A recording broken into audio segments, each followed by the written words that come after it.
ታላቅ የትዕይንተ ህዝብ ጥሪ ለኢትዮጵያን በሙሉ ጦርነት ይቁም፣ ሰላም ይስፈን፣ የግፍ አገዛዝ ያብቃ፣ ከምርጫ በፊት ሁሉን አቀፍ ሽግግር ይካሄድ የትዕይንተ ህዝቡ ማጠንጠኛ ነው። ዓላማው አገዛዙ በዜጎች ላይ የሚፈጽመውን ጭፍጨፋ ማውገዝ፣ ለሌላ ጦርነት የሚያደርገውን ዝግጅት መቃወም፣ ሁሉን አቀፍ ሽግግር እንዲካሄድ መጠየቅ ነው። ቅዳሜ መጋቢት 26 ወይንም ኤፕሪል 4 2026 ዓ.ም በኢትዮጵያ ሰዓት አቆጣጠር ከምሽቱ 12 ሰዓት በዋሽንግተን ዲሲ ሰዓት አቆጣጠር ደግሞ ከጠዋቱ 11 ኤኤም ላይ ቦታው ስልኮ ወይንም ቴሌቪዥኖ ይሆናል። በበይነመረብ አደባባይ የሚካሄደው ይህ ታላቅ ትዕይንተ ህዝብ ከ30 በላይ በሆኑ መገናኛ ብዙሃን በቀጥታ ይሰራጫል። በሀገሪቱ የሚዲያ ታሪክ ለመጀመሪያ ጊዜ ከ1 ሚሊዮን በላይ ህዝብ በዩቲዩብ ከ10 ሚሊዮን በላይ ህዝብ በሳተላይት ቴሌቪዥን በቀጥታ ይከታተለዋል። በዚህ ታሪካዊ ትዕይንተ ህዝብ ላይ ከ20 የማያንሱ ተጽዕኖ ፈጣሪ ኢትዮጵያውያን ተገኝተው ለወቅቱ የህዝቡ ትግል መጠናከር ያላቸውን አጋርነት ይገልጻሉ። እርሶም ይህንን መርሃ ግብር ባሉበት ቦታ ሆነው በቀጥታ ስርጭት በመታደም የዚህ ታሪካዊ ሁነት አካል ይሁኑ። ጦርነትና የግፍ አገዛዝን በመቃወም ለጋራ ህልውናው የጋራ የተቃውሞ ድምጾን ያሰሙም።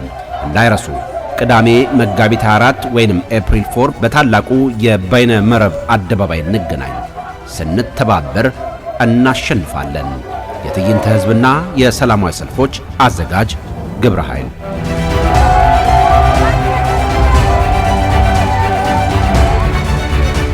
ሰላም ጤና ይስጥልን ተመልካቾቻችን፣ እንደምን ዋላችሁ እንደምን አመሻችሁ። ከአንከር ሚዲያ ዝግጅት ክፍል የአክብሮት ሰላምታችንን እናቀርባለን። በሚቀጥለው ሳምንት ቅዳሜ በበይነ መረብ ትዕይንተ ሰልፍ ይካሄዳል። ይሄ ከ1 ሚሊዮን በላይ የሚሆኑ ኢትዮጵያውያን በበይነ መረብ የሚከታተሉት እንደዚሁም ከ10 ሚሊዮን በላይ ኢትዮጵያውያን በሳተላይት ቴሌቪዥን እንደሚታደሙበት የሚጠበቀው የበይነ መረብ ትዕይንተ ህዝብ ጨቋኝ አገዛዝ ይብቃ፣ ጦርነት ይቁም፣ ከምርጫ በፊት የሽግግር ስርዓት ይቋቋም የሚሉ መልእክቶችን የሚተላለፍበት እንደሆነ አዘጋጆቹ ገልጸዋል። አዘጋጆቹ ከዚህ በተጨማሪ ለአብይ አህመድ ደብዳቤ ልከውለታል። በዚህ ደብዳቤያቸው አብይ አህመድ በዚሁ ትዕይንተ ሰልፍ ላይ ተገኝቶ የመንግስቱን አቋም እንዲያሳውቅ የሚጠይቅ ነው። ይህም በተመለከተ የትዕይንተ ሰልፉ አዘጋጅ ኮሚቴ አባል አቶ ልደቱ አያሌውን እንግዳ ያደረግንበትን ዝግጅት ነው ይዘን የቀረብነው። እንድትከታተሉ ግብዣችን ነው። መልካም ጊዜ።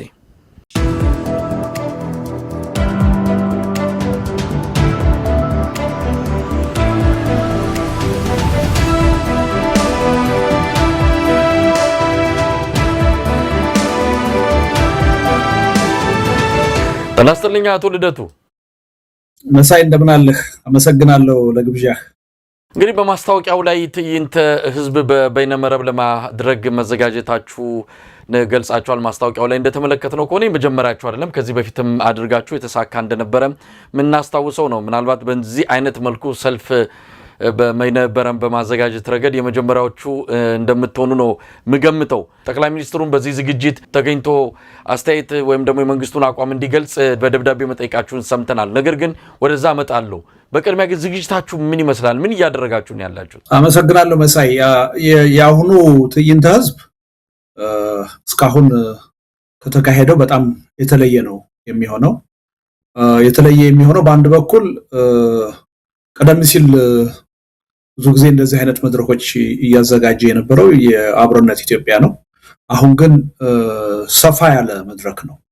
ቢያንስ በውጭ ሀገር ያሉ በዚህ በፖለቲካ ትግሉ ዙሪያ እንቅስቃሴ የሚያደርጉ ኃይሎች ተሳታፊ የሆኑበት ግብረ ኃይል ነው የተቋቋመው እና ታዋቂ የሆኑ ግለሰቦች እና የተለያዩ ስብስቦች ፈቃደኛ ሆነው በአንድ ላይ ያቋቋሙት ግብረ ኃይል ነው። ይሄ ግብረ ኃይል 23 የሚሆኑ የምክር ቤት አባላት አሉት።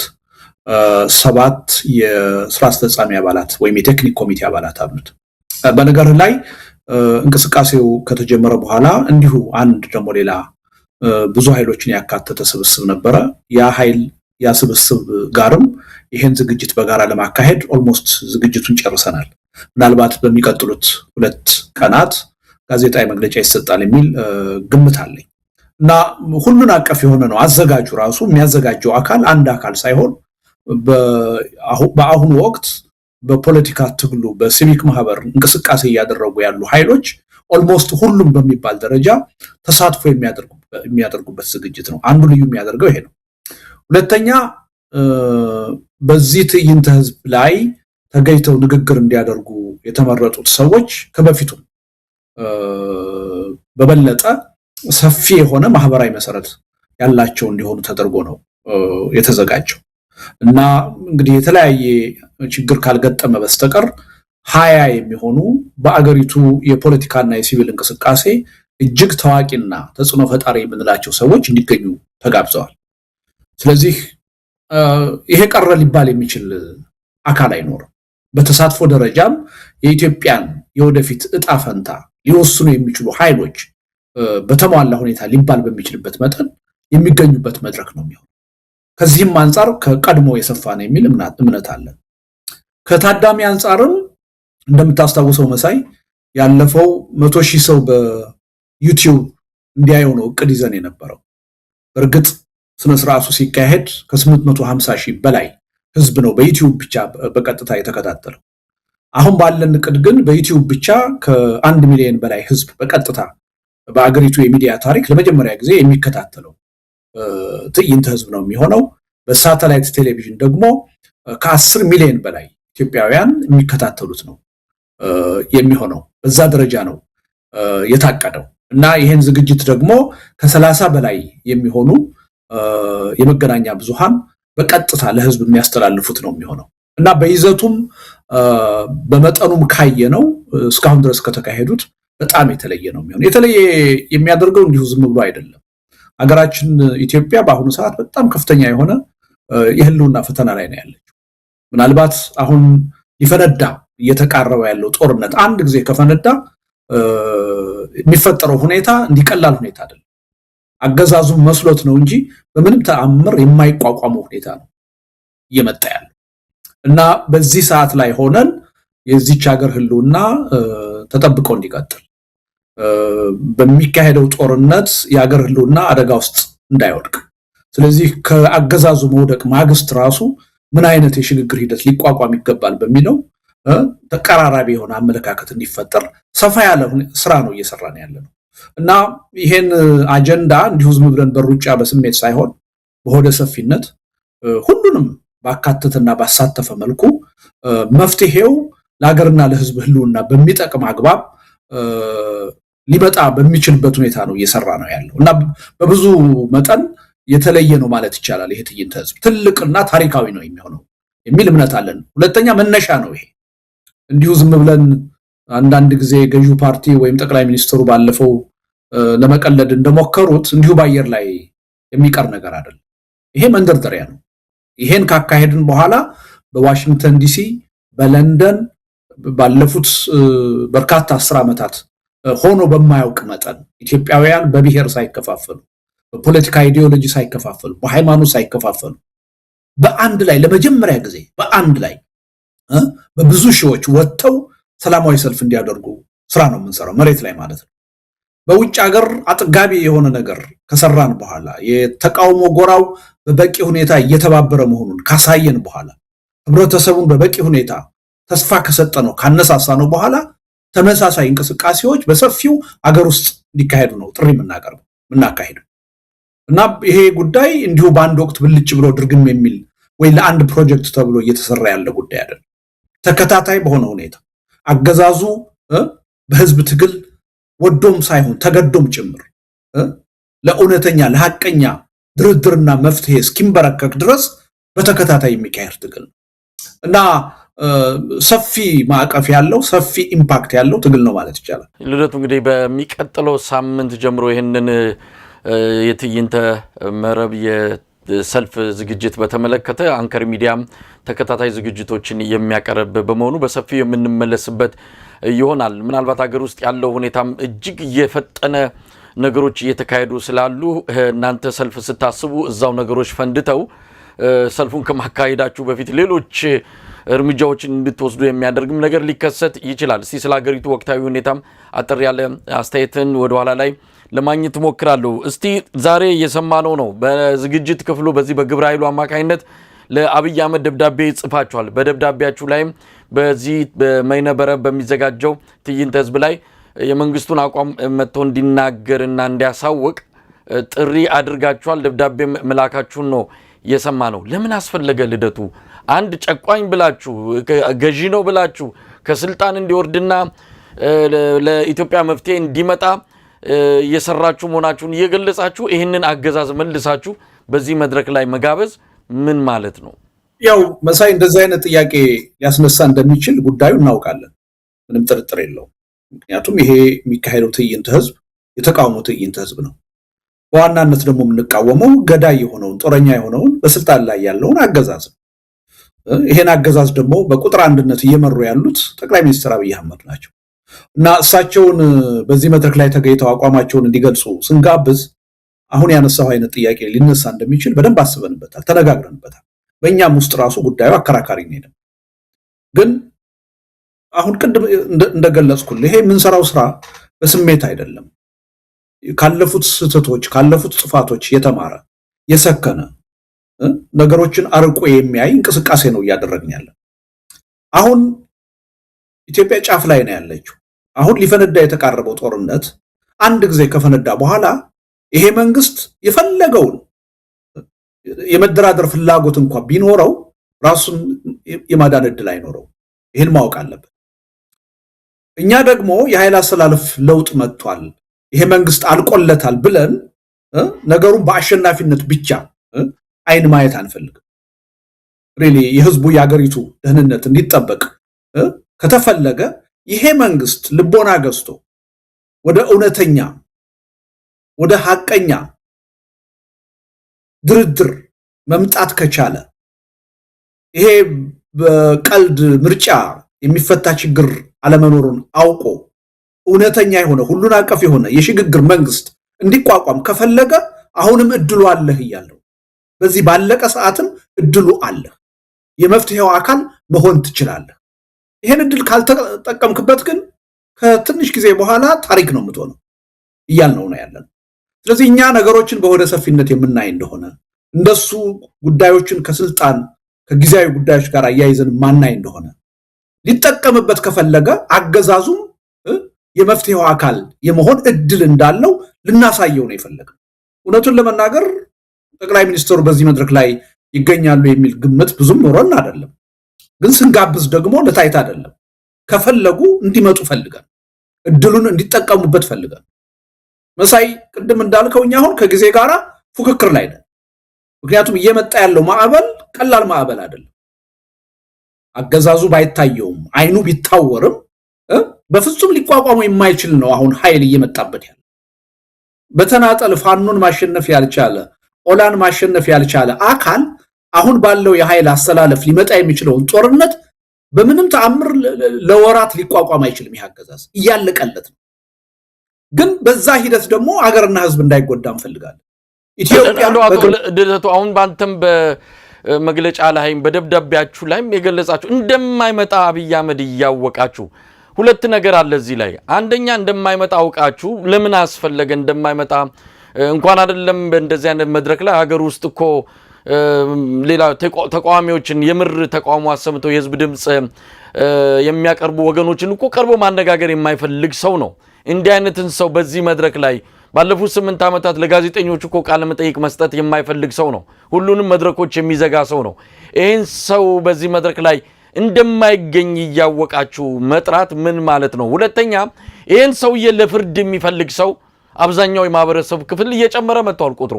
በትግራይ፣ በአማራ፣ በኦሮሚያ ይሄ ሰው በኢትዮጵያ ላይ ያመጣው አጠቃላይ የሰብአዊ መብት ጥሰትና የተለያዩ የጅምላ ግድያ፣ የዘር ማጥፋት ወንጀል በዛ በህግ የሚጠይቅ የማህበረሰብ ክፍል ቁጥሩ እየጨመረ በመጣ በዚህ ወቅት ላይ ይህን ሰውዬ መጥራት ምን ማለት ነው?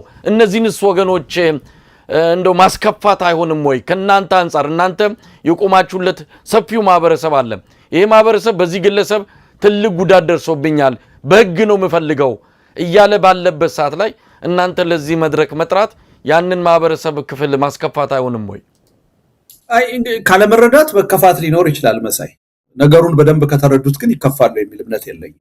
ለጋራ ደህንነታችን ስንል የምናደርገው አንደኛ እንደማይገኝ እያወቅን አይደለም ያልኩት። እኔ የኔን ግምት ብትጠይቀኝ አይገኙም ብዬ ነው የማስበው ከባህሪያቸው ተነስቼ። እኛ ግን ጀኒውንሊ እንዲገኙ ፈልገን ነው የጋበዝናቸው።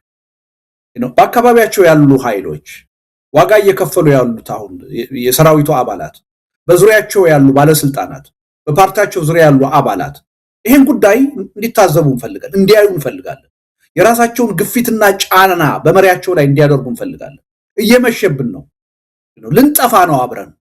ስለዚህ ከመጥፋታችን በፊት ተቃዋሚው ጎራ የሚዘረጋልንን እድል እንጠቀምበት የሚል ግፊት ከውስጥም እንዲፈጠር እንፈልጋለን። ይሄ ጫና ጠቅላይ ሚኒስትሩ ላይ እንዲያርፍም እንፈልጋለን በአንድ በኩል። በሌላ በኩል ከህግ ተጠያቂነት አንጻር ያነሳው ነገር አለ። እንኳንስ የሚሊዮን ህዝብ ደም በእጃቸው ያለባቸው ጠቅላይ ሚኒስትርና ኢብን በተቃዋሚ ጎራ ውስጥ ያለን ሰዎች ያጠፋነው ጥፋት ካለ ነገ ከተጠያቂነት መዳን አንችልም። የሚቋቋም የሽግግር መንግስትም ካለ እና የዛ አካል ከሆን ከተጠያቂነት እንድናለን ማለት አይደለም። ጠቅላይ ሚኒስትሩም በዚህ ትዕይንተ ህዝብ ላይ ተገኝተው ንግግር ቢያደርጉ ኢቭን የህዝቡ ትግል የት ደረጃ ላይ እንደደረሰ ባለቀ ሰዓትም ቢሆን ገብቷቸው ሽግግር መንግስት እንዲቋቋም ራሱ ቢስማሙና ብልጽግና የሚባለው ፓርቲ የሽግግሩ አካል ቢሆን እንኳ ወንጀል የሰሩ ሰዎች ከተጠያቂነት አይደሉም። ተጠያቂነት በማንኛውም መንገድ ቢሆን ወደፊት በሽግግር ጊዜ ፍትህ የሚመጣ ነገር ነው የሚሆነው። ስለዚህ በዚህ እንቅስቃሴ ውስጥ መሳተፍ ከተጠያቂነት አያድንም። እንኳንስ ገዢውን ፓርቲ በእኛ ውስጥ ራሱ ወንጀል የሰራን ሰዎች ካለን ተጠያቂነት መኖር አለበት ነው ብለን ነው ምናምን። ኢትዮጵያ እንዲህ አይነት አስቀያሚ ሁኔታ ወደፊት እንዳታስተናግድ፣ ይህ አይነት ሁኔታ እንዳይደገም ከተፈለገ ተጠያቂነት መታለፍ ያለበት ጉዳይ አይደለም። ጊዜው ግን አሁን ነው ብለን አናምንም። ገዳይ የሆነ አገዛዝ በስልጣን ላይ ባለበት ሁኔታ፣ ወንጀለኛ የሆነ አገዛዝ በስልጣን ላይ ባለበት በአሁኑ ወቅት ተጠያቂነት ሊኖር አይችልም። ስለዚህ አስቀድሞ ይሄ መንግስት ለእውነተኛ ድርድር መንበርከክ አለበት። የኢትዮጵያ ጉዳይ በአንድ ፓርቲ ይሁንታ እና ፍላጎት ሊፈታ የሚችል አይደለም ከዚህ በኋላ። ስለዚህ አዲስ የሆነ ሁሉን አቀፍ የሆነ የሽግግር ሂደት መምጣት አለበት። በዚህ መተማመን አለበት። በዛ የሽግግር ሂደት ደግሞ እውነተኛ የሆነ ሐቀኛ የሆነ የሽግግር ጊዜ ፍትህ መኖር አለበት። ያኔ ማንም ወንጀል የሰራ አካል መጠየቅ አለበት፣ ትክክለኛ በሆነ ሂደት ማለት ነው። ከዛ ውጭ ግን አሁን እያለ መሳይ ቅድም እንዳልከው እኛም ጊዜ ጋራ ፉክክር ውስጥ ነን። አሁን የታጠቁት ኃይሎች በኢትዮጵያ ታይቶ በማይታወቅ ደረጃ እየተቀራረቡ ነው። በውስጥ ያሉት ብቻ አይደሉም፣ በአካባቢ ያሉ አገሮች ጋር ሁሉ የመቀናጀት ስራ እየተሰራ ነው። ትልቅ ጦርነት አፍጥጦ እየመጣ ነው። ይሄን መንግስት እየነገርነው ነው እንዳለፉት አምባገነን መንግስታት አንተም ታሪካዊ ስህተት እየሰራ ነው። አሁንም እጃችን እየዘረጋ ነው። ይሄን አምባገነንነት ይሄን ጦረኝነትህን ተውና ወደ እውነተኛ ድርድርና ሁሉን አቀፍ የሽግግር መንግስት ጥያቄን ተቀበል እያልነው ነው። ተጠቀምበት እድሉን እያልነው ነው። ይሄ ለአገሩ አጠቃላይ ሰፋ አድርጎ በሩቅ ከሚያስብ ስብስብ የሚጠበቅ አካሄድ ነው የሚል እምነት ነው ያለ። ስለዚህ እኔ እንደውም አሁን አፒል ማደርገው በዚህ አጋጣሚ እንዲገኙ ነው። ጠቅላይ ሚኒስትሩ ድፍረቱ ካላቸው ፍላጎቱ ካላቸው ይምጡ። ኢትዮጵያ ህዝብ አዳምጦ መፍረድ ይችላል። አለኝ የሚሉትን አቋም ያቅርቡ። ሌሎቻችን ደግሞ በዛ መድረክ የሚገኙ ሌሎች አካላት ደግሞ አለን የሚሉትን አቋም ይገልጻሉ። ህዝብ ነው ፈራጁ። ግን እያሳየናቸው ነው። አሁን ተጠቀሙበት። ኮሎኔል መንግስቱ የእርቅ ጥያቄ የሽግግር ጥያቄ ሲቀርብላቸው ከ1980 ወይም ከ81 በኋላ ጉዳዩ የባልና የሚስት አይደለም እያሉ እየቀለዱ ነው ስርዓታቸው የወደቀው። በተመሳሳይ መንገድ ነው ይሄ አገዛዝ እየሄደ ያለ። ስለዚህ እኛ በኃላፊነት ስሜት በግርግር በጦርነቱ ሂደት አሸናፊ ለመሆን በሚደረገው ግርግር ወይም ግብግብ የአገር የህዝብ ህልውና ጥያቄ ውስጥ እንዳይገባ መፍትሄው ሁሉን አቀፍ እንዲሆን ፍላጎት ያለን መሆኑን እያሳየን ነው። ይሄን ግን የምናሳየው ይሄን ግን የምናደርገው ትግላችንን አቁመን አይደለም። የትግሉን ሂደት ኮምፕሮማይዝ እያደረግን አይደለም። ትግሉ በተያዘው መንገድ የበለጠ ተጠናክሮ መቀጠል አለበት። ይሄ መንግስት ለእውነተኛ ሰላም፣ ለድርድር፣ ለውይይት ፍላጎት እንደሌለው እናውቃለን። በተደጋጋሚ አይተናል። ግን በአንድ በኩል እድሉን እየሰጠ ነው። ይሄንም ለኢትዮጵያ ህዝብ ለዓለም አቀፉ ህብረተሰብ እያሳየን በውስጥ ላለው መዋቅሩም ይሄን እየነገር ለመከላከያ ኃይሉ ይሄን እያሳየን ትግላችንን አዘሴም ታይም አጠናክረን መቀጠል ነው የምንፈልገው። ስለዚህ ይሄን እድል የመጠቀም ያለ መጠቀም ፋንታ የሱ ነው። አይ እሱ የግድ መቀበል አለበት ብለን እሱን ደጅ ምንጠና ከሆነ እሱን እየጠየቅን ምንቀጥል ከሆነ ትግሉን ምናዘናጋ ከሆነ ትክክል ነው። ይሄ ሰዎችን ሊያስከፋ ይችላል። ለአንድም ቀን ለአፍታም ትግሉ መዘናጋት የለበት። ይሄ መንግስት ችግርን በሰላም በውይይት በድርድር ለመፍታት በፍጹም ዝግጁ አይደለም። ግን ዝግጁ አይደለም ብለን ደምድመን ያሉ እድሎችን ከማሳየት መቆጠብ አለብን ብለን አናምን። ምናልባት አንዳንዶች ይህንን መግለጫ ካወጣችሁ በኋላ የሚሰጡትን ማስተያየት እየተመለከትኩ ነበር። እነ ልደቱ ቀልድ ነው ወይ የያዙት? የኢትዮጵያ ጉዳይ የሞት የሽረት ጉዳይ ነው። በየዕለቱ ሰው የሚያልቅበት ነው። አብይ አህመድ አሁንም እየነገረን እንዳለው በኢትዮጵያ ባለው ሁኔታ እንኳን ምርጫ ማካሄድ አይደለም ሰሞኑን የሚወጡት ከኦሮሚያም ክልል ጭምር መረጃ እየሰማን ነው። ወጥቶ መግባት አልቻልንም እያለ አብይ አህመድ ግን አይኑን ጨፍኖ ምርጫ አካሄዳለሁ እያለ ነው። ይሄ ሰው ለምንም ነገር ወደ ኋላ የሚመለስ አይደለም። የበሰበሰ ዝናብ አይስፈራም ብሎ አይኑን ጨፍኖ ወደ ገደል እየሄደ ነው ያለው። ይሄን ሰው ና እያሉ ግብዣ መጥራት በራሱ ቀልድ ነው። በትግላችን ላይ እየቀለደ ነው። በዚህም የተነሳ ይሄንን ትዕይንተ ህዝብ በይነመረብ የሚካሄደውን የምር አድርገን እንዴት እንቁጠረው? ምናልባትም ከዚህ አንፃር የሚነሳው አንዳንዱ ትክክለኛ ቅሬታ ይመስለኛል ልደቱና እንደው አብይ አህመድን የግድ መጥራት ከጥቅሙ ይልቅ ጉዳቱ አመዝንም ወይ? ምክንያቱም በዚህ ሰው ቀይ መስመር አስምሮ ትግሉን ግን ገፍቶ እየሄደ ማህበረሰብ ክፍል ምናልባት የናንተንም በዚህ በትግሉ ላይ ያላችሁን ቁርጠኝነት ጥያቄ ውስጥ እንዳያስገባ ስጋት ስላለኝም ነው ጥያቄውን ደግሜ ያነሳሁት። መስጋቱ ችግር የለውም። የተለያየ ሐሳብ መሰንዘሩም ችግር የለውም። ግን ህብረተሰቡ ሊያውቅ የሚገባው አንደኛ ቀልድ የሚባለው ነገር የሚመጥነን ሰዎች አይደለንም። የሀገሪቱ ዕጣ ፈንታ፣ የሀገሪቱ ህልውና፣ የህዝቡ ህልውና ጉዳይ እንቅልፍ ነስቶን የምናድር ሰዎች ነን። በእያንዳንዱ ቀን እየተጨነቅን ከዚህ ይችን ሀገር ይሄን ህዝብ ከዚህ መዓት ከዚህ መከራ እንዴት ነው የምናወጣው ብለን እየተጨነቅን እንቅልፍ አጥተን የምናድር ሰዎች ነን እና ይሄን ቀልድ ብሎ ማየቱ ተገቢ አይመስለኝም። ግን ቅሬታ መነሳቱ መቼም በእኩል መጠን ጉዳዩን ተረድተነዋል ልል አልችልም። ስለዚህ ካለመረዳት አንዳንድ ሰዎች እንደዛ ብለው ቢያስቡ አይደንቀኝም። ግን አንደኛ ይሄን ጉዳይ እየሰራን ያለነው ሰዎች እንዲሁ ዝም ብለን የዋዛ ሰዎች አይደለንም። የረጅም ጊዜ የትግል ተመክሮ ያለንን ምን እንደምንሰራ የምናውቅ ሰዎች ነን። ዝም ብለን በስሜት ወይም ደግሞ ለይስሙላ ያመጣነው ሐሳብ አይደለም። ይሄ ከልባችን አምነንበት ተገቢ ነው ብለን ስላመን እና አንዳንድ ጊዜ በኔፍት ኦፍ ዘዳውትም ደግሞ መስጠት ጥሩ ነው። ይሄ የአንድ ሰው የሁለት ሰው ወይም ደግሞ የአንድ የሁለት ድርጅት ስብስብ አይደለም፣ ሰፊ ማዕቀፍ ያለው ስብስብ። እንዲህ አይነቱ አካል ዝም ብሎ በስሜት አይደለም አንድ ነገር የሚወስነው፣ ጥቅምና ጉዳቱን አመዛዙ። ስለዚህ ይሄን አምባገነን ሰውዬ የችግሩ ቁንጮ የሆነ ሰው ተጠያቂ የሆነ ሰው በዚህ መድረክም ከፈለክ ናና አለኝ የምትለውን አቋም ለህዝብ ግለጽ ብሎ በአሁኑ ሰዓት መጠየቅ ቀላል ውሳኔ አይደለም። ምን ያህል ሆደ ሰፊ እንደሆነ ካገዛዙ በብዙ ርቀት የተሻለን እንደሆነ የተለያዩ አስተሳሰቦች በኢትዮጵያ እንዲስተናገዱ ፍላጎት ያለን መሆኑ ከተጠቀመበት ነው እያልኩ ይጠቀምበታል። ከተጠቀመበት አገዛዙም እድል እንዳለው እያሳየ ነው። ደጋፊዎቹ ይሄን እንዲያዩ እንፈልጋለን። ህዝቡ ይሄን እንዲያዩ እንፈልጋለን። ዓለም አቀፍ ህብረተሰብ ይሄን እንዲያዩ እንፈልጋለን። መሳይ አጀንዳዎቻችን ምንድናቸው ናቸው? ዋናው ጥያቄ እሱ። ጦርነት ይቁም፣ ሰላም ይስፈን፣ የግፍ አገዛዝ ያብቃ፣ ሁሉን አቀፍ ሽግግር ከምርጫ በፊት ይካሄድ ነው። አጀንዳችን ይሄ ነው። በምንም ተአምር ይሄ መንግስት በስልጣን ላይ መቀጠል አለበት የሚል እምነት የለን። በምንም ተአምር አሁን ኢትዮጵያ ውስጥ እየተካሄደ ያለው የምርጫ ግርግር የኢትዮጵያን ችግር በፍጹም ይፈታል የሚል እምነት የለንም። ይሄ መንግስት ደግሞ ወደደም ጠላም በህዝብ ትግል እንደሚወድቅ እንደሚሸነፍ ጥርጥር የለም።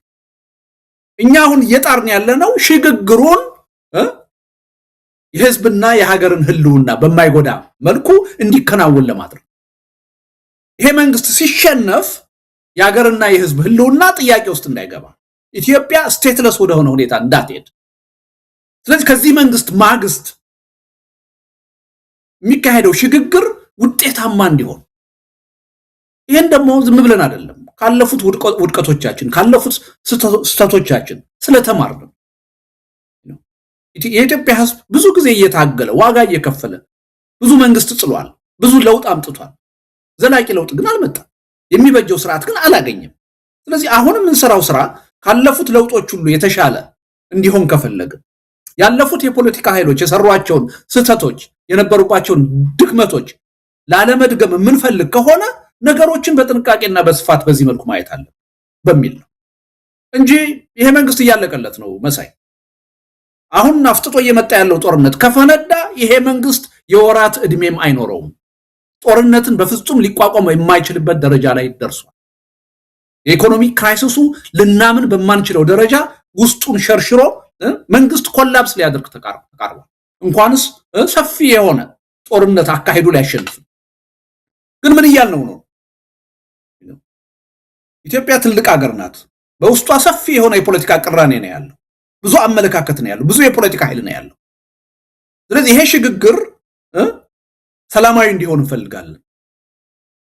ውጤታማ እንዲሆን እንፈልጋለን። ያ እንዲሆን ደግሞ በኢትዮጵያ ያሉ የፖለቲካ ቅራኔዎች ሁሉ የሚወከሉበት የሽግግር ሂደት እንዲኖር እንፈልጋለን። ባለቀም ሰዓት ቢሆን ልቦና ገዝተህ ተጠቀምበት። ጦርነትህን አቁምና ወደ እውነተኛ ድርድርና የሽግግር ሂደት ጥያቄን ተቀበል ነው እያልን ያለነው። ተቀበል። ይሄ ጥያቄ የሚያሳየው ይሄን ፍላጎታችንን ነው። እድል እየሰጠነው መሆኑን እየነገርነው ነው። እያለቀልህ ነው እያልነው ነው። ስለዚህ ህብረተሰቡ በሰከነ ሁኔታ ይሄን ሁኔታ ቢረዳው ጥሩ ነው። ይሄን ደግሞ እስከ መጨረሻው ድረስ እያደረግነው ነው የምንቀጥለው። እድል እየሰጠን እሱ ዋናው ቁንጮ አምባገነን መሪ እኔ ከጤናማ አንፃር ይቀበላል የሚል እምነት የለኝም። ግን የሰው ስብስብ ነው ብልጽግና። ሰራዊቱ የሰው ስብስብ ነው። መዋጋት መሞት ሰልችቶታል። አማራጭ ሐሳብ እየፈለገ ነው። ይሄን ጉዳይ በፖለቲካ ፍቱ፣ ጦርነቱ አላዋጣም እያሉ ነው የጦር መኮንኖች። ብዙ መረጃ ይደርሰናል። ስለዚህ እነዚህ ኃይሎች እድል ያለ መሆኑን እንዲያዩ እንፈልጋለን። እድል ያለ መሆኑን አይተው በመሪያቸው ላይ ተጽዕኖ እንዲያሳድሩ እንፈልጋለን።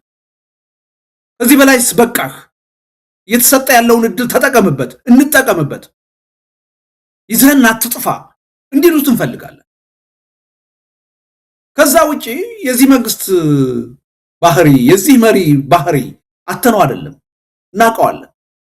ግን ፖለቲካችን አቶ ልደቱ እንዳልከው የአብይ አህመድ ባህሪ ይታወቃል። እንኳን አይደለም በእንደዚህ አይነት በጣም ፈታኝ የሆነ እንዲህ አይነት መድረክ ሊቋቋሙ እንደማይችል ይታወቃል። የገዛ ሚዲያዎች የሚቆጣጠራቸውን ሚዲያዎችም ጭምር ጥያቄ ተሰጥቶ እሱ ባሰበው እሱ ባቀደው ሁሉ ነገር በተጠናቀቀ ቃለ መጠይቅ ላይ ካልሆነ በስተቀር ለራሱ ጋዜጠኞች እንኳን እንደዚህ ጋዜጣዊ መግለጫ ሳይሰጥ ይኸው 8ኛ ዓመቱን ጨርሷል።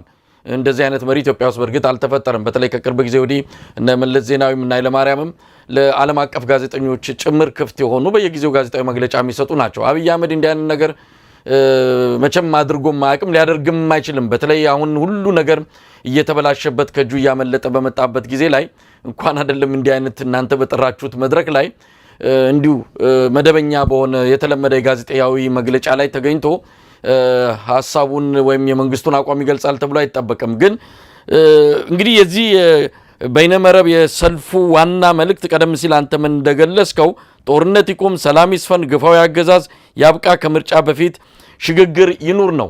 አራቱም ላይ አቋሙ ይታወቃል። አራቱም ይመለከተዋል። በአራቱም ያለው ሁኔታ አብይ አህመድ ላይመለስበት ሽምጥ እየጋለበ ነው ያለው። መጥቶ ምን ይንገራችሁ? አቋሙን ይቀይራል ነው ወይስ ምንድነው? መጥቶ እንዲነግራችሁ የምትጠብቁት?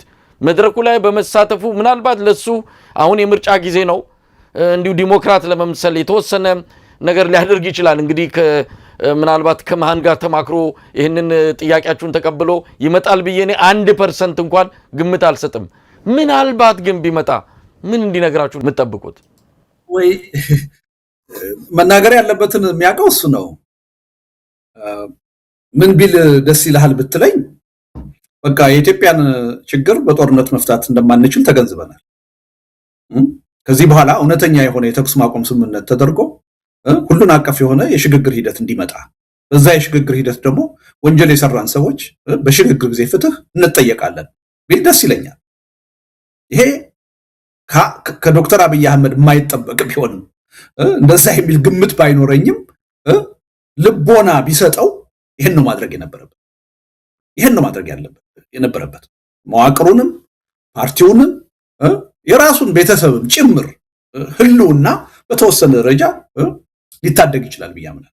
ይሄን በማድረግ ይሄን ካላደረገ ፓርቲውንም ይዞት ይጠፋል፣ ሰራዊቱንም ይዞት ይጠፋል።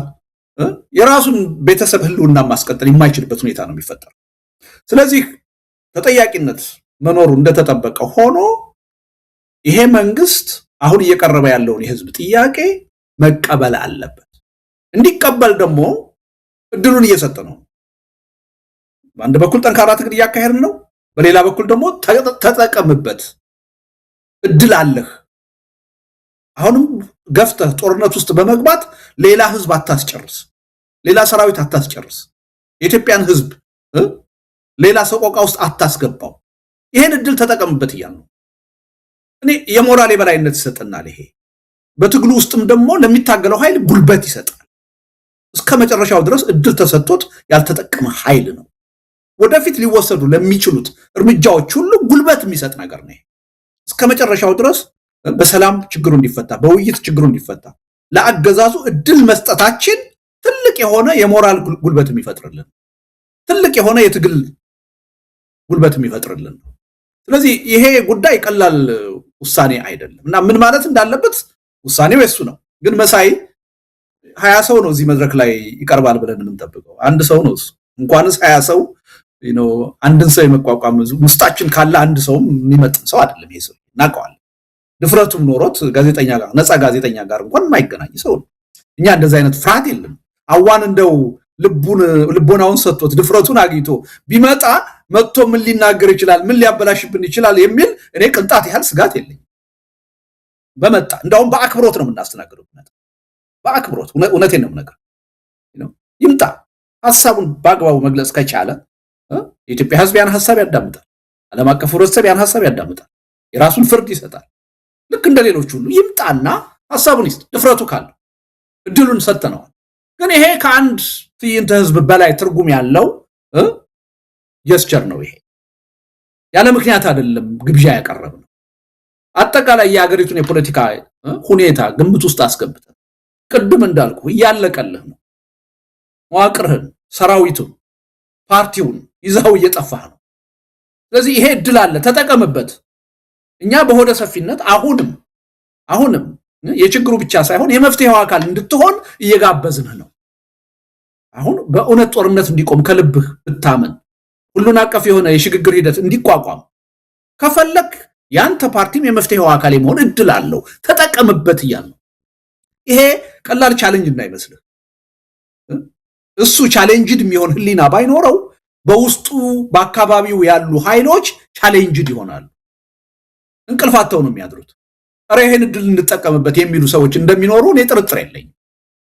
ሚኒስትሮች ይህን ይላሉ፣ የጦር መኮንኖች ይህን ይላሉ። ተሰላጅተዋል። ሽንፈት እንደማይቀርላቸው እየገባቸው መጥቷል።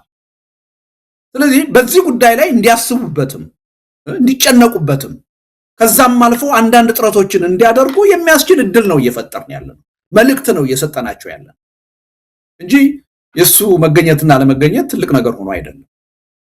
ቅድም እንዳልኩትም ይገኛል የሚልም ግምት ኖሮን አይደል። ግን እውነቱን ለመናገር የጋበዝነው ለታይታ አይደለም። ቢመጣ ደስ ነው የሚለን፣ ከልባችን አምነንበት ነው የጋበዝነው። እኔ በዚህ አጋጣሚም አሁን ይሄን እድል ተጠቀምበት ነው። ልደት፣ ምናልባት ትኩረት ስለመሳብ ይሆን ይህን ያደረጋችሁት? እንግዲህ ጠቅላይ ሚኒስትሩን ጋበዙ ተብሎ ሲባል ላዘጋጃችሁት ትዕይንተ ህዝብ ሰው ጆሮ ይሰጣል። ምክንያቱም ወደንም ጠላንም የሀገሪቱ ጠቅላይ ሚኒስትር ነው። ስለዚህ አንዳንድ ጊዜ ጥሩ ማስታወቂያ የሚሰራ ሰው እናንተ መሀል አለ ማለት ነው። ስማ መሳይ፣ የጠቅላይ ሚኒስትሩ መገኘት ምንም ያህል ትኩረትም ቁጥርም ይጨምርልናል ብለን አናስብም። ባለፈው ትዕይንተ ህዝብ እኮ ስናካሄድ ታስታውስ ይሆናል አይደል እንዴ? ያን ለማበላሸት ብለው እኮ የጠቅላይ ሚኒስትሩ ኢንተርቪው ላይቭ እንዲቀርብ ተደርጓል። ተደምሮ 1000 ሰው አላየውም መሳይ። እኛ ጋር መጥቶ ቢቀርብ እሱን ለማዳመጥ ብሎ የሚጨመር ሰው የለም።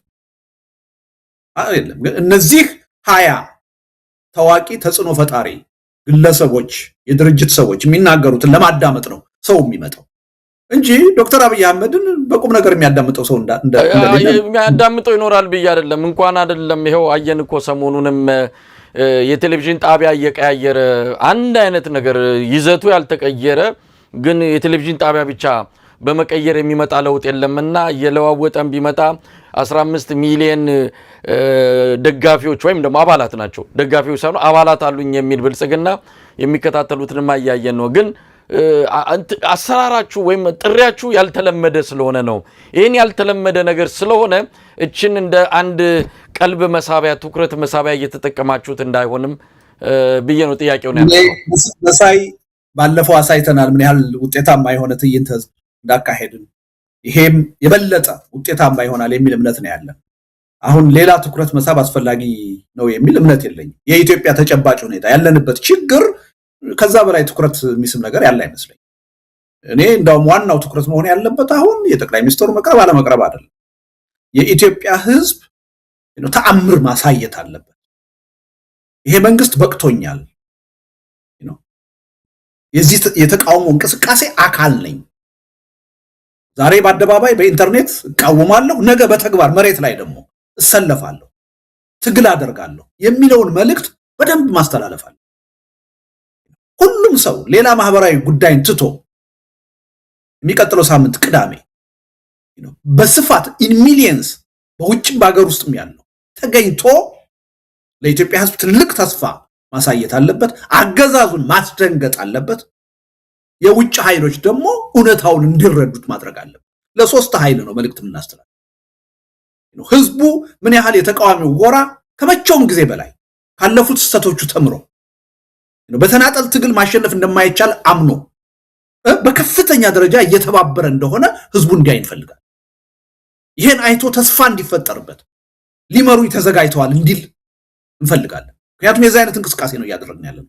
እኔ መሳይ እውነቱን ልንገርህ አይደለ ከዓመት በፊት ስናገር የነበረውን ነገር ታውቃለህ። አሁን ትልቅ ተስፋ አለኝ። ሁሉም ሊባል በሚችል ደረጃ እርስ በርስ መተያየት የማይፈልጉ ኃይሎች ሁሉ ዛሬ ተቀራርበው እየተነጋገሩ አብረው ለመስራት እየወሰኑ እከሌ ቀርቷል በማትለው ደረጃ አሁን በዚህ መድረክ ላይ በሰላማዊ ትግል የሚያምኑ ሀገር ውስጥ ያሉ ውጭ ሀገር ያሉ ኃይሎች ይሳተፋሉ። በትጥቅ ትግል የሚያምኑ ወንድሞቻችን ይሳተፋሉ። ሲቪክ ማህበራት ይሳተፋሉ። የሃይማኖት አባቶች ይሳተፋሉ። ሁሉም እዚህ ላይ የብሔር ልዩነት የለም፣ የርዕዮተ ዓለም ልዩነት የለም፣ የሃይማኖት ልዩነት የለም። የሀገርና የህዝብ ህልውና ጉዳይ ነው የገጠመን። ችግሩ የጋራ ነው። ሁላችንንም ለማጥፋት እየተረባረበ ያለው መንግስት ነው። ይሄን ኃይል መታገል አለብን ብሎ ወስኑ። ይሄን ህዝቡ እንዲያየው እንፈልግ። ህዝቡ ብቻ አይደለም የመንግስት የብልጽግና መዋቅር ይሄን እንዲያይ እንፈልጋለን። ወዴት አቅጣጫ እየተሄደ እንደሆነ እንዲረዳ እንፈልጋለን። ይሄ የተቃውሞ ማዕበል ነገ መሬት ላይ ሊበላል ይችላል፣ እያለቀልን ነው ብለው አስበው ራሳቸው ወደ ተቃውሞ እንቅስቃሴ እንዲገቡ እንፈልጋለን። መፍትሄ ወደ ማየት እንቅስቃሴ እንዲገቡ እንፈልጋለን። ዓለም አቀፉ ህብረተሰብ እስካሁን ድረስ አማራጭ የለም፣ ተወደደም ተጠላም ይሄን ደካማ መንግስት እንዳይሞትም እንዳይድንም እርዳታ ብድር እየሰጠን ማቆየት አለብን ብለው ነው የሚያምኑት። መሳይ እውነተኛው መልእክት እንዲደርሳቸው አሁን እንፈልጋለን።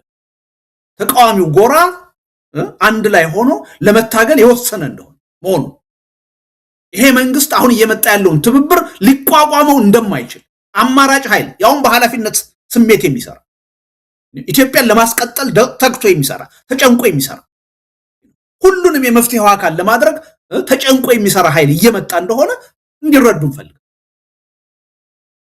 እና ይሄ ስትራቴጂክሊ ነገሩን በደንብ አስበንበት ነው እየሰራን ያለው። እንዲሁ በስሜት አይደለም እየተሰራ ያለው እና ይሄን ህብረተሰቡ ተገንዝቦ ዋናው ነገር እኛ ከመንግስት አይደለም ከውጭ ኃይል አይደለም መፍትሄ የምንጠብቀው ራሳችን ከተጠናከር ከሌላ ኃይል ሊመጣ የሚችለው ገዛ ሁሉ በራሱ መንገድ ይመጣል። ስለዚህ አሁን ሁሉም ከሌ የሚባል የሚቀር ኃይል የለም። ጋዜጠኛውም፣ ሲቪክ ማህበሩም፣ የፖለቲካውም ሰው፣ የሃይማኖቱም ሰው ይሄ የፖለቲካ የስልጣን ጉዳይ አይደለም፣ የሀገርና የህዝብ ህልውና ጉዳይ ነው። የሀገርና የህዝብ ህልውና ጉዳይ ደግሞ የማይመለከተው አካል የለም። ስለዚህ ሁሉም አካል ተሳትፎ ማድረግ አለ። እና ይሄን መድረክ ደግሞ በዋናነት የምንጠቀምበት ያሰብናቸው ሰላማዊ ሰልፎች የበለጠ መሬት ላይ ውጤታማ እንዲሆኑ ፍርሃት እንዳለ እንሰማለን። ሰላማዊ ሰልፍ ተቀዛቅዟል፣ ሰው አይወጣም፣ ይፈራል የሚል ነገር አለ። ለኢትዮጵያውያን ትልቅ ቻሌንጅ ነው፣ ለዲያስፖራው ትልቅ ቻሌንጅ ነው ይዘን የመጣ ኢትዮጵያ ውስጥ ህዝብ እየሞተ እያለቀ ዲያስፖራው ሰላማዊ ሰልፍ ወጥቶ መሳለፍ የማይችል ከሆነ ያን በተግባር ማሳየት የማይችል ከሆነ ከዛ በኋላ ሞራል አይኖረውም የሀገር ችግር መፈታት አለበት ብሎ ጥያቄ ለማቅረብ። ስለዚህ የዘንድሮ ቫኬሽን ሰላማዊ ሰልፍ ለሀገር ለህዝብ መሆን አለበት ብለን አምነናል። ይሄን ደግሞ ሁላችንም ተባብረን መቀስቀስ አለብን እና ተአምር ነው መፍጠር ያለብን። አገዛዙን ሾክ የሚያደርግ የሚነቀንቅ ስሜት አሁን መፍጠር አለብን። ያን ይዘን ደግሞ መሬት ላይ ነው የኢትዮጵያ ህዝብ ሰላማዊ ህዝባዊ እምቢተኝነትን በከፍተኛ መጠን በአጭር ጊዜ ከማሸነፍ በመለስ ሊመለስ በማይችል መጠን እንዲያቀጣጥል ማድረግ አለ። ለዛ ምቹ ሁኔታ እየተፈጠረ ይሄን የሰላማዊ ህዝባዊ እምቢተኝነት ደግሞ በሰላማዊ ትግል ምናምነው ብቻ እንኳን አይደለም። ጠበንጃ አንስተው በአገዛዙ አስገዳጅነት ጫካ የገቡት ሳይቀሩ እየደገፉት ነው የህዝቡን የሰላማዊ ህዝባዊ እምቢተኝነት ትግል። ስለዚህ ይሄ በኢትዮጵያ የመጣ አዲስ የኃይል አስተላለፍ ነው። ይሄን የኃይል አስተላለፍ በአግባቡ ይዘን ትግሉን ለአስተማማኝ ውጤት ማብቃት አለብን ብለን እየሰራ። ስለዚህ እያንዳንዱ ኢትዮጵያዊ ግን በዚህ ጉዳይ ላይ እኔ ካልተሳተፍኩ ይሄ ጉዳይ የትም ሊደርስ አይችልም፣ ድርሻ አለብኝ ብሎ ማመን አለበት። በቃ ግዴታዬ ነው፣ ይሄን ማድረግ አለብን። ልደቱ ወደሱ መጣለው። ምናልባትም በሚቀጥለው ሳምንትም ተከታታይ ዝግጅቶች ይኖሩናል ከዚህ ከበይነ መረብ ትዕይንተ ሰልፍ ጋር በተያያዘ እናነሳዋለን። እንደው በአጭሩ ደብዳቤውን እንዴት ነው ለጠቅላይ ሚኒስትሩ እንዲደርስ ያደረጋችሁት? ቀነ ገደብ አለው? ያው በደብዳቤው ላይ አመልክታችኋል። እስከ ጊዜ ድረስ ምላሽ እንዲሰጣችሁም ጠይቃችኋልና በምን መልኩ እንዲደርሱ አድርጋችኋል? ምላሽስ እንዴት ነው የምትጠብቁት የሚለውን ላንሳና በዛው አጠቃላይ ወደ ሆነ ሁኔታ እንመጣለን። በተለይ ኢትዮጵያ ላይ እየበሰለን ያለው ለእናንተ ምቹ ሁኔታ እየተፈጠረን ያለው አገዛዙ በራሱ ጊዜ ምርጫ ይዘው የሚመጣው ሙቀት የተለያዩ ነገሮች ለእናንተ ለምታደርጉት አጠቃላይ ህዝባዊ ንቅናቄና እምቢተኝነት የሚመቹ ሁኔታዎች እየመጡ በመሆናቸው እነሱንስ እንዴት ነው የምትጠቀሙት የሚለውን ባጭሩ ምናነሳበት እንደሚሆን ተስፋ አደርጋለሁ። ግን ደብዳቤውን በምን መልኩ እንዲደርስ ነው ለጠቅላይ ሚኒስትሩ ያደረጋችሁት? መቼስ ነው መልስ የምትጠብቁት? ያው አንደኛ ግልጽ ደብዳቤ ነው። ያው አደባባይ የሚውል በሚዲያ የሚነገር ስለሆነ ገዢው ፓርቲ ይደርሰዋል፣ ጥርጥር የለው። ግን ይሄን ብለን ደግሞ አንተው በሁለት መንገድ እንዲደርሳቸው እናደርጋለን። አንደኛ በጠቅላይ ሚኒስትሩ ቢሮ ኢሜል አድራሻ ነገ ጧት እንልካለን።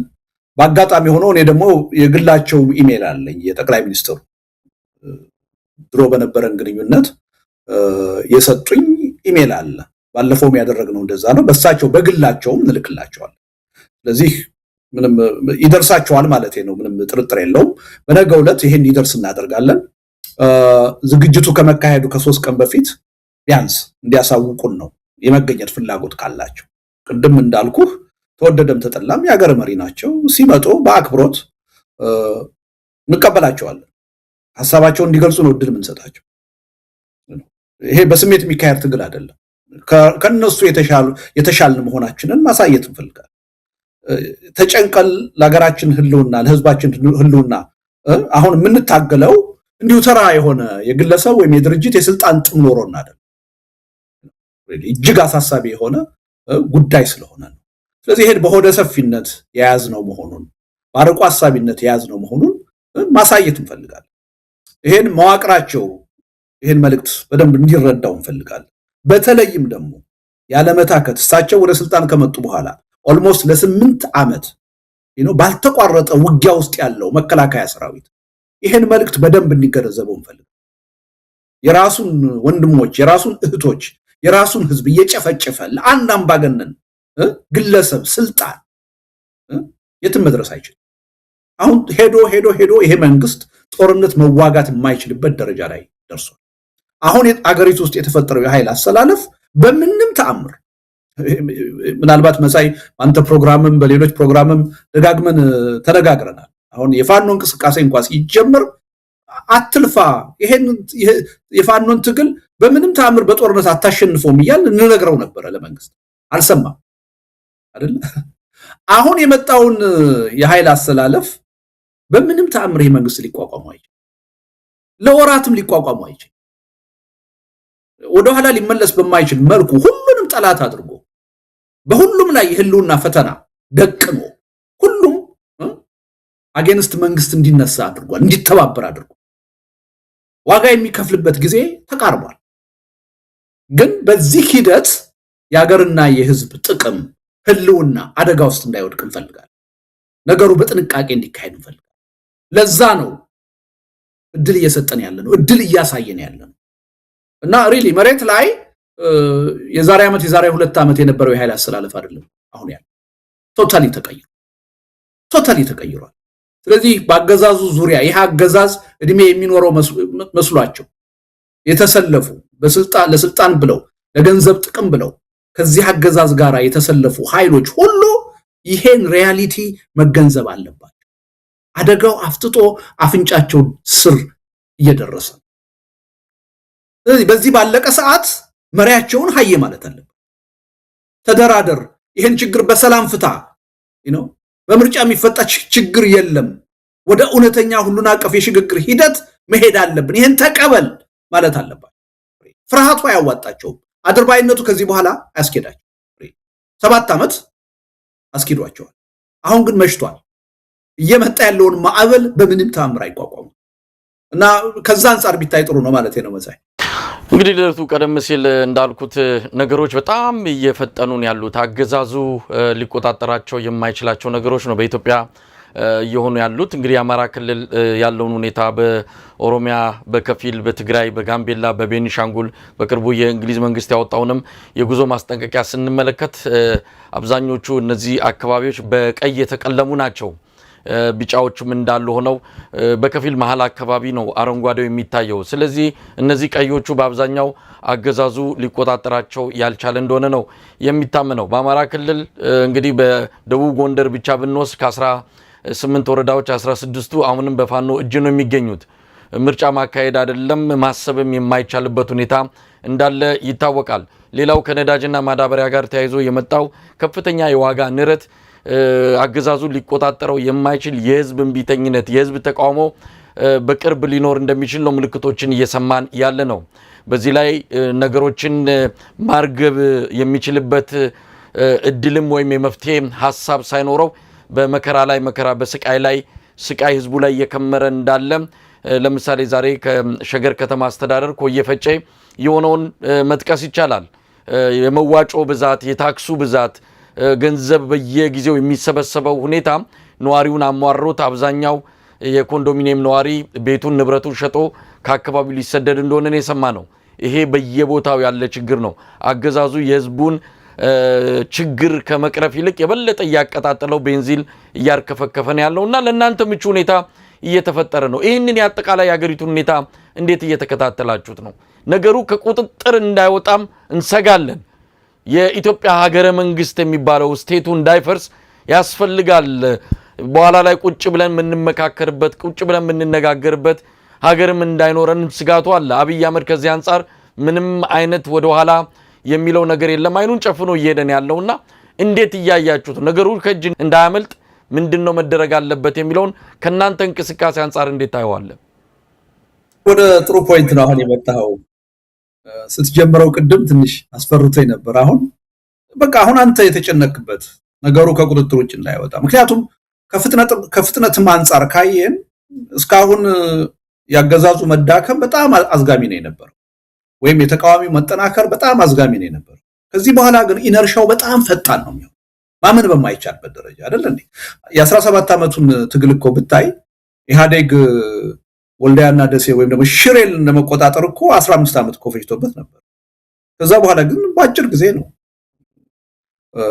ለድል የበቃው አምባገነኖች እንደዚህ ናቸው ለተወሰነ ዓመታት በተወሰነ ምክንያት ሊቋቋሙ ይችላሉ እና የመዳከማቸው ሂደትም አዝጋሚ ነው የሚሆነው ከሆነ ጊዜ በኋላ ግን ፈጣን ነው የሚሆነው ከዚህ በኋላ ያገዛዙ መዳከም አይደለም የመፍረስ ሂደት እጅግ ልናምነው በማንችል ደረጃ ፈጣን ነው የሚሆነው ስለዚህ እኛም አሁን እንቅልፋት መስራት አለብን የምንለው ያለ ምክንያት አይደለም።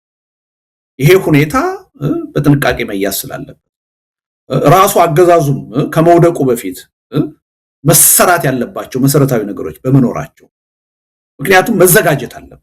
ሳንዘጋጅ ቀርተን የኢትዮጵያ ሕዝብ እንደገና አሁን ይሄን ሁሉ መስዋዕትነት ከከፈለ በኋላ የሚመጣው ለውጥ እንዲጨናገፍ እንዲጠለፍ ወይም ደግሞ ወደ ስቴትለስ ሁኔታ እንዲያስገባን አንፈልግም። ስለዚህ የቤት ስራችንን ከዛሬው መስራት አለብን፣ መረባረብ አለብን በሚል ነው። ይሄ እስከ መጨረሻው ድረስ ለራሱ ቅድም እንዳልከው በፍርድ አደባባይ መዳኘት ያለበት አገዛዝ ሳይቀር እድል እንዲሰጠው የፈለግነው ያለ ምክንያት አይደለም። ጉዳዩን በጥንቃቄ ለመያዝ ካለን ፍላጎት የሀገርና የህዝብን ጉዳይ በዚህ አይነት ደረጃ በጥንቃቄ ካላየነው ከእጃችን የሆነ ነገር ሊወጣ ይችላል። የሀገርና የህዝብ ጉዳይ ደግሞ የዚህ አይነት ሪስክ የሚወሰድበት አይደለም። እንዲህ አይነቱን ነገር ደግሞ በተደጋጋሚ በኢትዮጵያ ተጨባጭ ሁኔታ አይተናል። ስለዚህ ካለፈው ትውልድ ካለፉት ለውጦች የተሻለ ነገር ማምጣት አለብን ካል ነገሮችን በስፋት ማየት አለብን። አስቀድመን የቤት ስራችንን መስራት አለብን። አስቀድመን መተባበር መቻል አለብን። በኢትዮጵያ ታሪክ እኔ የተቃዋሚ ጎራ በዚህ መጠን የተባበረበት ሁኔታ ተከስቶ አያውቅም። በኢትዮጵያ ታሪክ ለመጀመሪያ ጊዜ እውነቱን ለመናገር ከአንድ ዓመት ከሁለት ዓመት በፊት እንደዚህ አይነት ተስፋ አልነበረኝም። አሁን ግን ማመን በማትችለው ደረጃ ሁሉም መተባበር ግዴታ፣ በተናጠል የትም አንደርስም፣ ስንተባበር ግን እናሸንፋለን ብሎ የተንቀሳቀሰበት ሁኔታ እና ደግሞ የመጀመሪያው አሁን እርምጃ የሚታየው በዚህ ትዕይንተ ህዝብ ምን ያህል ሁሉም ኃይል ተባብሮ ማዘጋጀቱ ጥሩ ማሳያ ይመስላል። እና ሪሊ ነገሮች ከቁጥጥር ውጭ እንዳይወጡ የሀገርና የህዝብ ጉዳይ ስለሆነ ሪስክ መወሰድ የለበትም። በጥንቃቄ ሁሉ ነገር መሰራት መቻል አለ እና ሌት ተቀን ደግሞ መስራት አለብን። ምክንያቱም ነገር ድንገት ተኝተን ስንነሳ ሌላ መልክ ሊይዝ ይችላል። ወደ መሸነፍ የተቃረበ መንግስት ከውስጥም ሊፈረካከስ ይችላል። ሲፈረካከስ ተዘጋጅተናል ወይኛ የተፈረካከሰውን ኃይል ተክተን ይችን ሀገር በአግባቡ ማስቀጠል የሚያስችል ዝግጅት አለን ወይ የሚለውን ጥያቄ ነገ አይደለም የምንመልሰው፣ ዛሬ ነው መመለስ ያለብን። ለዛ ነው ዝግጅት እያደረግን ያለውና ህዝቡ ይሄን መረዳት አለበት። የዛ ዝግጅት አካል መሆን አለበት። እያንዳንዱ ዜጋ ይሄ ትግል ውስጥ የኔን ድርሻ መወጣት አለበት። የጋራ ልክ ተቃዋሚ ኃይሎቹ በጋራ ስንታገል ነው ማሸነፍ የምንችለው እንዳሉት ሁሉ ዜጎችም ሁላችንም የዚህ ትግል አካል ስንሆን ነው ማሸነፍ የምንችለው ብለው ተስፋ ማድረግ አለ፣ መነሳሳት አለ እና ሪሊ ያለንበት ሁኔታ በአንድ በኩል እድል እየመጣ ነው። አገዛዙ ሊቋቋሙ የማይችል የህዝብ ትግል እየተቀጣጠለ እንደሆነ እያየን ነው። ይሄን እንደ እድል እንወስደው እንችላለን። በሌላ በኩል ደግሞ ይሄ ኃላፊነት የማይሰማው መንግስት ስለሆነ ድንገት ከውስጡ ቢፈረካከስ በቂ ዝግጅት ባልተደረገበት ሁኔታ አገር ደግሞ ወደ ሌላ ያልታሰበ አደጋ እንዳይገባ ደግሞ መጠንቀቅ ያስፈልጋል። ስለዚህ አደጋውን መቀነስ፣ እድሉን የበለጠ ማስፋት ያስፈልጋል። ከዛ አንፃር ነው ገዢውን ፓርቲ ሳይቀር በእያንዳንዱ ቀን እየገደለን ያለ አገር ያሳጣንን፣ ሀገር ብቻ አይደለም ያሳጣን ነው መኖር መከልከላችን አልበቃ ብሎ መቀበሪያም እየተከለከልን ነው አይደል? አሁን ውጭ ሀገር የምንኖር ሰዎች ለእንዲህ አይነቱ መንግስት የተለየ ሀዘኔታ ኑሮና አይደል? ግን የሀገርና የህዝብ ጉዳይ ነውና ከግል ስሜት ወጥተን ነው ጉዳዩ። ለዚህ ነው እስከ መጨረሻው ድረስ ትግሉ የትኛውንም ደረጃ ቢደርስ ሪሊ ይሄ መንግስት ሊወድቅ 2 እና 3 ቀን ቀርቶታል እንኳን ቢባል እድል ማሳየት፣ እድል መስጠት አለብን። ያ የሞራል የበላይነት ይሰጣል። በውስጥ ፈራተባ እያሉ ለውጥ የሚያስቡ ኃይሎች እንዲበረታቱ ልናደርግ ይችላል። የራሳቸውን እርምጃ እንዲወስዱ ልናደርግ ነው። ስለዚህ በሰፊው ጉዳዩን ማየት አለብን የሚል እምነት አለ። ተወልደቱም ያው ቀደም ሲልም አንተ ብለዋል፣ የኢትዮጵያ ህዝብ ለለውጥ ተዘጋጅቷል፣ የሚይዝ ይዞታል። እንግዲህ ወቅቱ ሲደርስ ወደ ኋላ የሚመልሰው ምንም ነገር አይኖርም። ነገር ግን ስርዓቱ እንደ ምርኩዝ የሚጠቀምባቸው ቀደም ሲል ስማቸውንም ጠቅሳል፣ መከላከያ ሰራዊቱ ብለሃል፣ የብልጽግና አባላት ወይም ካድሬዎችን ባለስልጣናትን ብለሃል። አሁን ወሳኝ ጊዜ ላይ ነው ያሉ። የነሱ ሚና ምን መሆን አለበት? እንግዲህ አሁን እያየን ነው። ፓርላማው ባለፈው 60% አባላት አልመጡም። በእርግጥ ጥያቄያቸው የራሳቸው ስጋት ከራሳቸው ህልውና ጋር የተያዘ ቢሆንም እንደዚህ ማኩረፍ እንደዚህ በስርዓቱ ላይ የሚፈልጉት ባለመሆኑ እንዲህ አይነት እርምጃ ወስዳለሁ ብለው ወደዛ መሄድ ከፍርሃት መገላገላቸው አንድ ነገር ነው። ስለዚህ ከምንም በላይ ለነዚህ አካላት የምታደርጉት ጥሪና የነዚህ አካላት ሚና በዚህ ወቅት ላይ ስርዓቱ የሚደገፈውና እየጋለበ እችን ሀገር ወደ ሌላ ቀውስ ውስጥ እንዳይከት ከምንም በላይ መከላከያ ሰራዊቱ የብልጽግና የፖለቲካ አመራሮችና አባላት ትልቅ ሚና አላቸው። ከነሱ አንፃር እንደው መልእክት ካለና ለሚቀጥለው ሳምንት ቀጠሮ እንያዝ። ይሄን ሰልፍ በተመለከተ እንግዲህ በተከታታይም ይኖራል። በለንደንና በዋሽንግተን ዲሲ በጣም ደማቅ ትዕይንት እንዳለ ነው የገለጻችሁት። እሱንም በተመለከተ ተከታታይ መድረክ እንደሚኖር ከወዲሁ ለመግለጽ እንወዳለን። እንደው እዚህ ላይ መልእክት ካለ በተለይ ለስርዓቱ የጸጥታ መዋቅር ለስርዓቱ የፖለቲካ መዋቅር መልእክት ካላችሁ። አንደኛ ይሄ አገዛዝ ኦልሞስት እያለቀለት ነው። እስካሁንም የቆየው በእኛ ትብብር ማጣት ነበር፣ በእኛ በጋራ አለመቆም ነበር።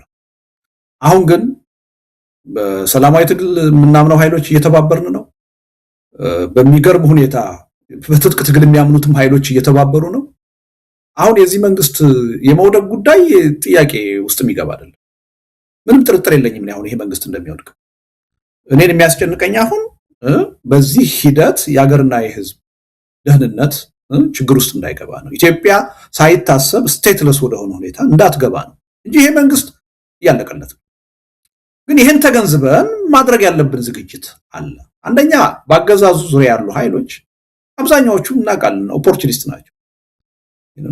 ለስራቸው፣ ለቤተሰባቸው፣ ለፖለቲካ ስልጣን፣ ለኢኮኖሚ ጥቅም ብለው የተሰባሰቡ ናቸው እንጂ የፖለቲካ አይዲዮሎጂ ወይም የሀገር ጉዳይ ያሰባሰባቸው ኃይሎች እንዳልሆኑ እናውቃለን። እስካሁንም 7 ዓመት የዚህ አገዛዝ አካል ሆነው በህዝባቸው ላይ ይሄን ያህል በደል መፈጸማቸው በጣም ትልቅ ስህተት ነው፣ ትልቅ ወንጀል ነው። ግን አለመሸም አሁን ከስህተት ተምረው ከዚህ በኋላ እንኳን በቃ ለአንድ አምባገነን መሪ የስልጣን መራዘም የስልጣን ጥያቄ ብለን አጠቃላይ የሀገራችንንም የራሳችንንም ህልውና ጥያቄ ውስጥ ማስገባት የለም፣ በቃ ማለት አለብን ብለው ከውስጥ ያሉ ኃይሎች ራሳቸው መንቀሳቀስ አለብን። መከላከያው ለሀገር ዳር ድንበር አይደለም እየሞተ ያለው፣ ለሀገር ሉዓላዊነት አይደለም እየሞተ ያለው። እየገደለ ያለው የውጭ ጠላትን አይደለም፣ እየተገደለም ያለው በውጭ ጠላት አይደለም። የራሱን ህዝብ እየገደለ በራሱ ህዝብ ታጋዮች ነው እየሞተ ያለው። ይሄ ትርጉም የሌለው ጦርነት ነው። የትም አይደርስም ይሄ መንግስት በጦርነት ከበቂ በላይ ታይቷል። ይሄ ስንት የ3 ወር ቀጠሮ ነው መንግስት የሰጠው መከላከያ የሰጠው ጦርነቱን እናሸንፋለን እያለ አልተሳካም። ወደፊትም አይሳካም አይደለም አሁን እያለቀለት ነው። መዋጋት የማይችልበት ደረጃ ደርሷል። ስለዚህ ይሄን ነገር ተገንዝበው ወደ ህሊናቸው መምጣት አለ። የዛሬ 5 ዓመት 6 ዓመት ተቃዋሚው ባልተጠናከረበት ሁኔታ ምን ሊገጥመን ይችላል ከዚህ መንግስት ብንነጠል ብለው ቢሰጉ አይደንቀኝም። አሁን ግን ያለቀለት መንግስት ጋር ነው የቆሙት። የትም ሊያደርሳቸው አይችልም፣ ይዟቸው ነው የሚጠፋው። ስለዚህ ይሄን ነገር ተረድተው ሳይመሽባቸው ወደ ቀልባቸው መመለስና ከህዝቡ ትግል ጋር መቆም አለበት። መከላከያው ከህዝቡ ትግል ጋር መቆም አለበት። የብልጽግና መዋቅር በራሱ መሪ ላይ ማመጽ መቻል አለበት። በቃ ይዘን እየጠፋህ ነው ማለት መቻል አለበት። ከምንም ነገር በላይ ደግሞ በአሁኑ ወቅት እየተካሄደ ያለው የምርጫ ቲያትር የትም እንደማያደርስ መገንዘብ አለበት። እንደው የሀገሪቱን ገንዘብ ለማባከን ካልሆነ በስተቀር ይሄ ምርጫ ምንም ትርጉም የሌለው ነገር ነው። በዚህ ምርጫ ይሄ መንግስት የትም ሊደርስ አይችልም። አይተናል እኮ እንኳንስ ይሄ ምርጫ ኢህአዴግ ጠንካራ በነበረበት ሰዓት 100% አሸነፍኩ ብሎ 6 ወር አልፈጀም አመጹ ሲቀጣጠል መቋቋም አልቻለም። ጠቅላይ ሚኒስትር ኃይለ ማርያም ከስልጣን እንዲወርዱና አብይ ወደ ስልጣን እንዲመጡ ያደረገው ያ የህዝብ ትግል ምርጫው የውሸት ነበር። ይሄ ምርጫም የውሸት ነው፣ ምንም ፋይዳ የሌለው ምርጫ። ከዚህ ምርጫ ሊመጣ የሚችል ሌጂቲመሲ ወይም ቅቡልነት የለም። የኢትዮጵያ ህዝብ በቅቶታል። ስለዚህ ይሄን ተገንዝቦ በአንድ በኩል ህዝቡ በኃላፊነት ስሜት በትግሉ ዙሪያ ተሰባስቦ የውጤቱ አካል መሆን አለበት። ባለቀም ሰዓት ቢሆን ህብረተሰቡ ያልተሳተፈበት ትግል ችግር ሊገጥመው ይችላል። ስለዚህ ህዝቡ ይሄ ትግል የኔ ትግል ነው፣ በዚህ ትግል ተሳትፎ ማድረግ አለብኝ ብሎ መንቀሳቀስ አለበት። የመንግስት መዋቅር በተለይ ደግሞ መከላከያ ኃይሉ ከዚህ በኋላ አልሞትም በቃኝ ማለት አለ።